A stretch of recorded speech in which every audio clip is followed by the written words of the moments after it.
अवैध दारू माफियांवर महाड पोलिसांचा धडक प्रहार. 10.24 लाखांचा मुद्देमाल जप्त. महाड शहर पोलीस ठाण्याचे पोलीस निरीक्षक नारायण एकशिंगे यांनी पदभार स्वीकारल्यानंतर अवैध धंद्यांविरोधात सुरू केलेल्या विशेष मोहिमेला मोठे यश मिळाले आहे.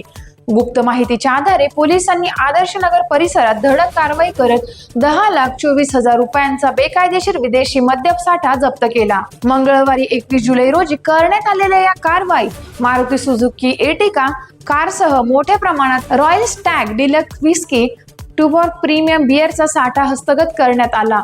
पोलिसांनी या प्रकरणी आकाश विलास महाबळे वय वर्ष 24 राहणार पुनाडेवाडी तसेच सुरेश कोंडुगोरे वय 48 राहणार हिरकणीवाडी यांना ताब्यात घेतले असून त्यांच्या विरोधात महाराष्ट्र दारूबंदी कायद्यान्वये गुन्हा दाखल करण्यात आला. ही कारवाई पोलीस निरीक्षक नारायण एकशिंगे, सहाय्यक पोलीस निरीक्षक नितीन मोहिते यांच्या मार्गदर्शनाखाली गुन्हे शोध पथकाने प्रभारी पोलीस उपनिरीक्षक रवी गर्जे व त्यांच्या पथकाने यशस्वीरित्या पार पाडली. जप्त करण्यात आलेल्या मुद्देमालाची किंमत सुमारे 10,24,000 रुपये असल्याचे पोलिसांनी सांगितले.